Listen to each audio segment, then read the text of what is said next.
Hey, this is Lord of Militant TV. Turning to the subject of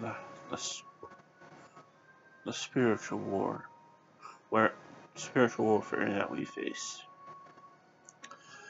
As Pope Leo XIII said, we are born for combat. But do you know who else speaks of this? The great doctor of the Church, Alphonsus Liguour. He writes, God wills us to be saved, but for our greater good he wills us to be saved as conquerors. While therefore we remain here, we have to live in a continual warfare. And if we would be saved, we have to fight and conquer.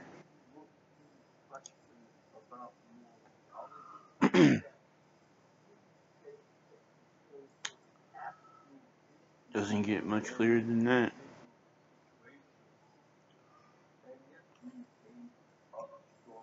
So why do we have so many lay teachers and so forth not teaching about the spiritual warfare we have faced since Lucifer and his minions were thrown down from heaven? Why don't they teach? Why have they not teach about the spiritual warfare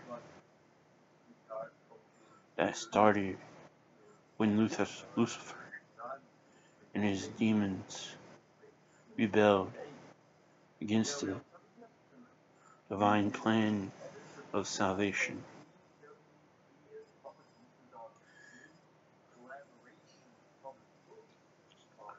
Venerable Mother Mary of Agreda writes about it by what God tells her of what happened in this book. It is yeah.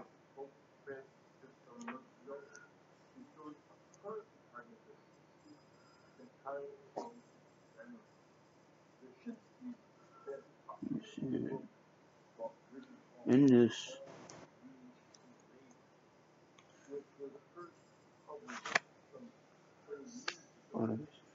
chapter, you find a chapter here. Chapter 7.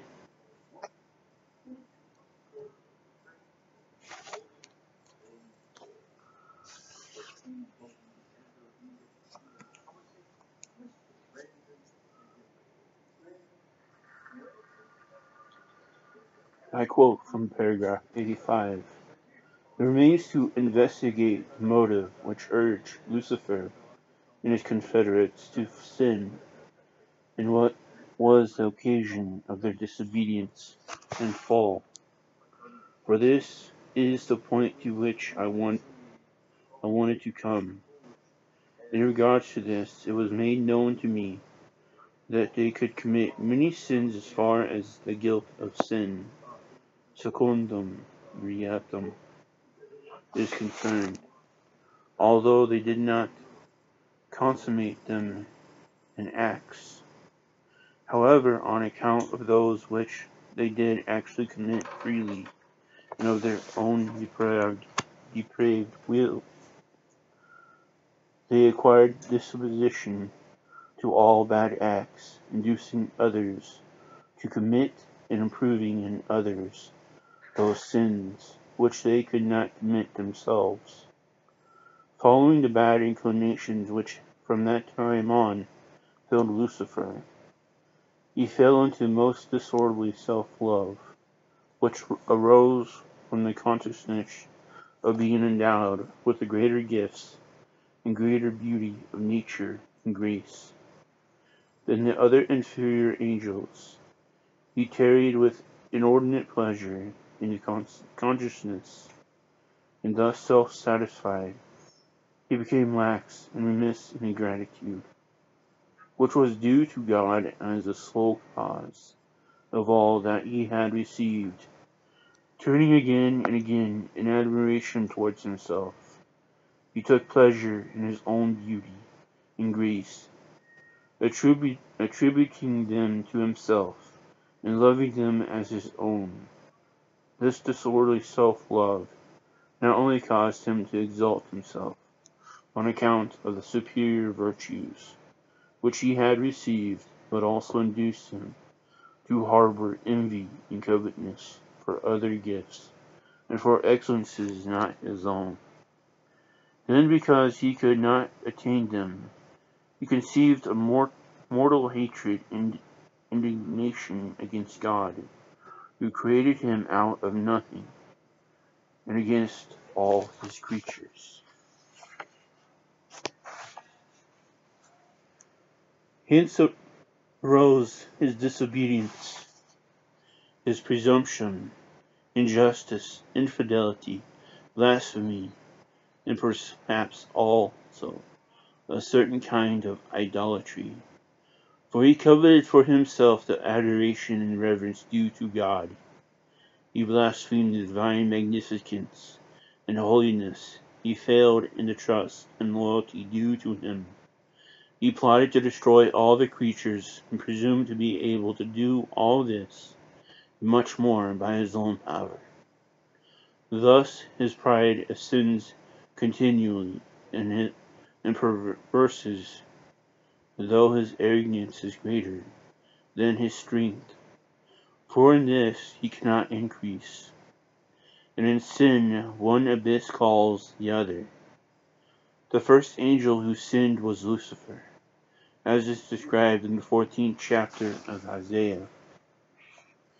He induced others to follow him, and therefore he is called the prince of the demons, not on account of his natural gifts, for these would not secure him to that title, but on account of his guilt. Those that sinned were not all of one order or hierarchy, but among all hierarchies there were many who sinned. It is proper that I also explain what was made known to me concerning this kind of honor and excellence which Lucifer aspired to and envied. As in the works of God there is measure, number, and weight, his providence decided to show to the angels, immediately after their creation, and before they could incline or to diverse ends, the purpose for which he had created them, with such an exalted and perfect nature. Of all this I obtained the following information. At first they received a more explicit intelligence of the being of God, one in substance, trine in person, and that they were commanded to adore and reverence him as their Creator and highest Lord. Infinite in his essence and attributes, all subjected themselves to this command and obeyed it, but with a certain difference. The good angels obeyed through love and on account of justice of it, offering their love and goodwill freely, admitting and believing what was above their intelligence, and obeying with joy. Lucifer, on the other hand, submitted himself because the opposite seemed to him impossible. He did not do it with perfect charity, for he, as it were, was divided in his will between himself and the infallible truth of the Lord. In consequence, it happened that the precept appeared to him in a measure difficult and violent, and his fulfilling of it was wanting in love and in desire to do justice. Thus he exposed himself beforehand to the dangers of not persevering, although grace did not leave him on account of this remissness and slowness in the accomplishment of these first acts. Nevertheless, his bad disposition began with them, for there remained with him a certain weakness and laxity of virtue and spirit, and the perfection of his nature did not shine forth as it should. It appears to me that the effect of this remissness in Lucifer is similar to that which is caused in the soul by deliberate venial sin. I do not say that he sinned mortally, nor even venially at the time, since he fulfilled the precept of God, but this fulfillment was remiss and imperfect, springing more from a sense of overwhelming compulsion than from a loving willingness to obey. Thus he put himself in danger of falling. I'm going to turn my mouse off so it doesn't hurt the video. And continue, because we all need to hear this. If you haven't read The Mystical City of God by Venerable Mother Mary of Agreda, read it slowly and prayerfully.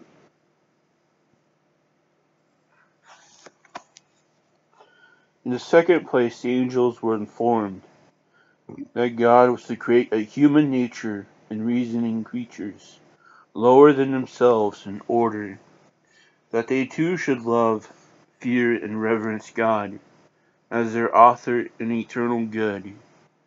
They were informed that these were to stand in high favor, that the second person of the Blessed Trinity was to become incarnate and assume their nature, raising it to the hypostatic union and to divine personality, that therefore they were to acknowledge him as their head, not only as God, but as God and man, adoring him and reverencing him as God-man. Moreover, these same angels were to be his inferiors in dignity and grace, and were to be his servants.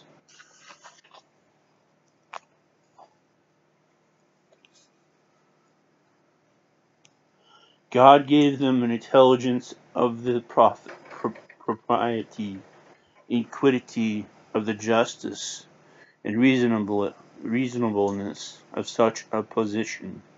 For the acceptance of the merits foreseen of this man-God was exhibited to them as the source of the grace which they now possessed and of the glory which they were to obtain. They understood also that they themselves had been, and all the rest of the creatures should be created for his glory, that he was to be their head. All those that were capable of knowing and enjoying God were to be the people of the Son of God, to know and reverence him as their chief.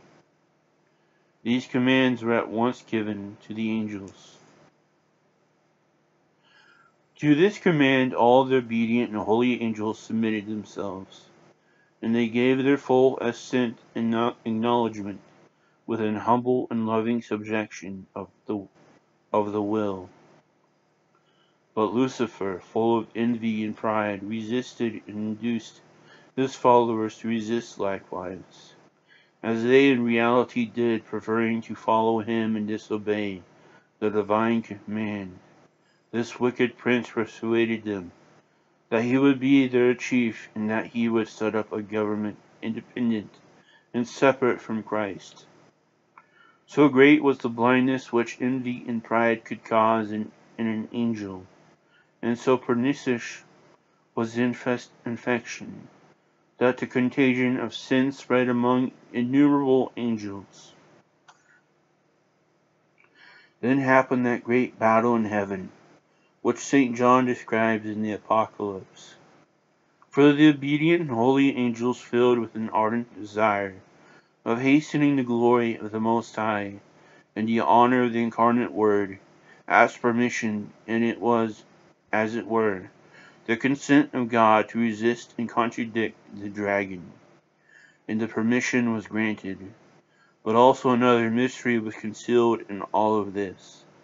When it was revealed to the angels that they would have to obey the incarnate Word. A third precept was given them, namely that they were to admit as the superior conjointly with him a woman, in whose womb the only begotten of the Father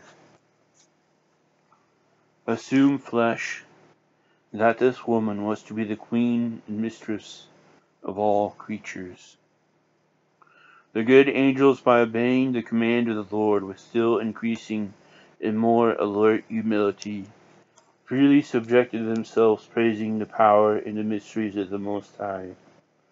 Lucifer, however, and his confederates, rose to a higher pitch of pride and boastful insolence. In disorderly fury he aspired to be himself the head of all the human race and of the angelic orders. And if there was to be a hypostatic union, he demanded that it be consummated in him. The decree constituting him inferior to the mother of the incarnate Word, our mistress, he opposed with horrible blasphemies. Turning against the author of these great wonders in unbridled indignation, and calling upon the other angels, he exhorted them, saying, Unjust are these commands, and injury is done to my greatness. This human nature which thou, Lord, lookest upon with so much love, and which thou favorest so highly, I will persecute and destroy. To this end I will direct all my power and all my aspirations. And this woman, mother of the Word, I will hurl from the position in which thou hast proposed to place her, and at my hands the plan which thou settest up shall come to naught.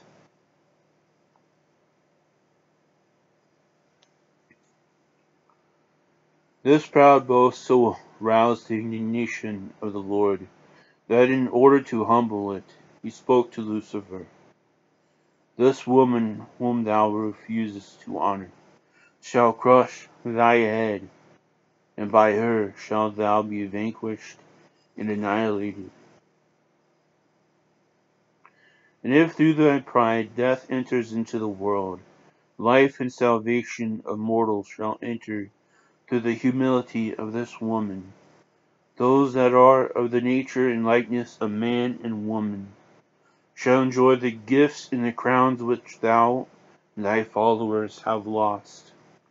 To all this the dragon, filled with indignation against whatever he understood of the divine will and decrees, answered only with pride, and by threatening destruction to the whole human race. The good angel saw the just indignation of the Most High against Lucifer and his apostates, and they combated them with the arms of understanding, reason, and truth. The Almighty at this conjuncture worked another wonderful mystery, having given to all the angels a sufficiently clear intelligence of the great mystery of the hypostatic union. He showed them the image of the Most Holy Virgin by means of an imaginary vision. I speak here according to our way of understanding such things. They were shown the perfection of the human nature in the revelation of an image representing a most perfect woman, and whom the almighty arm of the Most High would work more wonderfully than in all the rest of the creatures. For therein he was to deposit the graces and gifts of his right hand in a higher and more eminent manner. This sign or vision of the Queen of Heaven and the Mother of the Incarnate Word was made known and manifest to all the angels, good and bad. The good ones at the sign of it broke forth in admiration and in canticles of praise, and from that time on began to defend the honor of God incarnate and his Holy Mother, being armed with ardent zeal and with invincible shield of that vision. The dragon and his allies On contrary, conceived implacable hatred and fury against Christ and his Holy Mother. Then happened all that which is described in the 12th chapter of the Apocalypse, which he will explain in the next chapter. I urge you to get this book and all the other volumes of this book. It is must read for every single Catholic out there to learn the truth about the spiritual combat we are to fight and wage and conquer.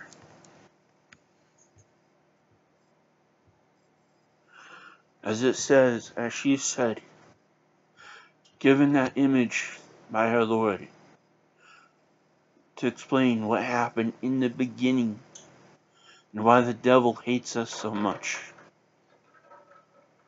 and why he wages war constantly for our eternal, immortal souls.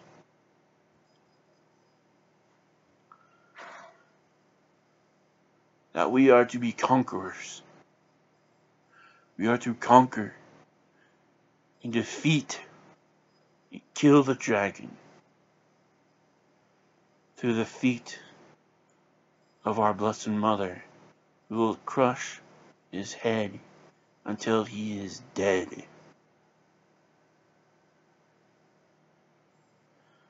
That is why there is an old image of Our Lady holding a sword fighting and killing either Lucifer himself, or she get him on the ground and crush his head, or other of the apostates.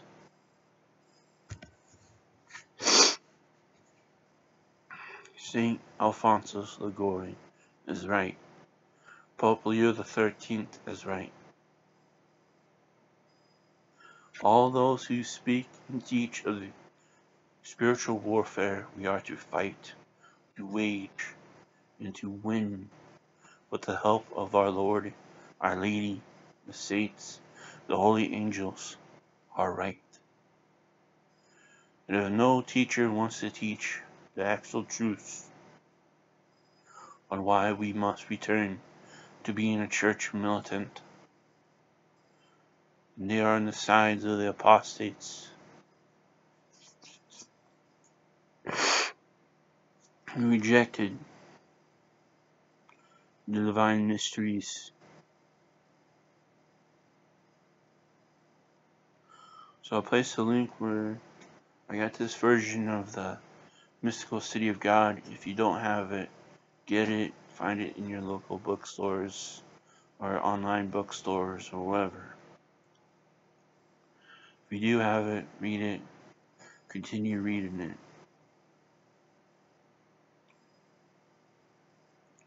As I said in the first video on returning to the church militant, we face, yes, the spiritual warfare that will end at the end of times. But we also face another warfare where we have to step up and do our part. That is why Ordo Militaris Catholicus was founded after the martyrdom of Father Jacques Hamel, who lost his head at his morning mass in Normandy, where the terrorists came in, subdued the people, and killed him.